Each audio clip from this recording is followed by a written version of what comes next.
Abraha काबा से इतनी नफरत क्यों करता था कि 60,000 के फौज लेके यमन से काबा रवाना हो गया काबा को गिराने। तो इसके पीछे क्या वजह थी?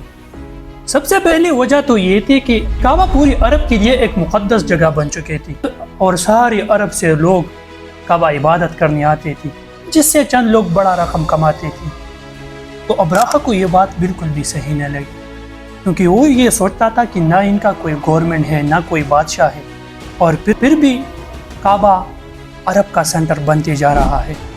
और इसीलिए अब्राहा ने अपनी सल्तनत यमन की कैपिटल सना में एक बहुत ज़्यादा बड़ा चर्च बनाया, उस पर बहुत ज़्यादा खर्चा किया। अरब ने इस जैसा मकान पूरी ज़िंदगी में नहीं देखा था, क्योंकि उनमें जवाहरात और हीरे लगे थे। लेकिन अब्राहा का ये प्रोजेक्ट भी फेल हो गया। तो इस प्रोजेक्ट के फेल होने के बाद अब्राहा के पास सिर्फ और सिर्फ एक ही ऑप्शन था कि किसी न किसी तरह से काबा को गिरा दिया जाए। तो इसीलिए अब्राहा अपने 60,000 फौज को लेके यमन से काबा रवाना हो गया। और आपको ये पता था कि वो अब्राहा का मुकाबला नहीं कर सकते थे, लेकिन कुछ कबीलों ने लड़ाई करने की कोशिश की। लेकिन अब्राहा ने क्लियरली ये कहा कि मैं कोई खून खराबा नहीं चाहता, मैं सिर्फ और सिर्फ मक्का को गिराना चाहता हूँ, और काबा को इसीलिए गिराना चाहता हूँ ताकि लोग काबा से मेरे चर्च में इबादत करने आए और यमन के लोगों को मुनाफा हो और अरब का सेंटर यमन ही बने, ना कि मक्का बने। पिछले ज़माने में ये एक रस्म व रिवाज सा था कि जब भी कोई कबीला किसी रास्ते से गुजरता था और जहाँ भी उनको लूट मार करने के लिए कोई सामान मिलता तो वो लूट लेते।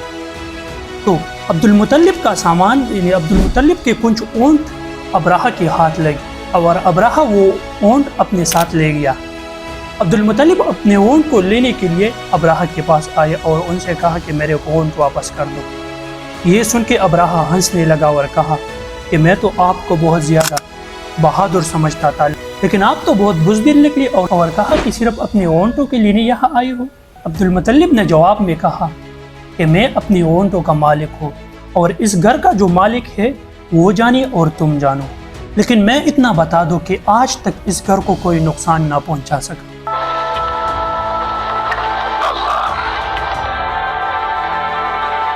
अगले दिन अब्राहा ने अपनी फौज को हमला करने की तरगीब दी और कहा कि हमला करो। तो एकदम हाथी रुक गई और आसमान से कुछ परिंदी नाजिल हुई और हर एक के मुंह में पत्थर थी, और वो परिंदी अब्राहा की फौज को टारगेट कर करके मारने लगी। और जैसे ही वो पत्थर उन लोगों की जिस्मों को लगता था तो वो खारिश कर करके अपनी ही गोश्त को निकालते थे, हत्ता कि कुछ लोगों की हड्डियां तक नजर आने लगी।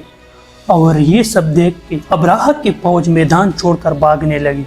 और इसी जंग के बाद कुरैश अरब के बादशाह बन चुके थे और मक्का अरब का सेंटर बन चुका था, और सारे अरब से लोग मक्का इबादत करने आते थे।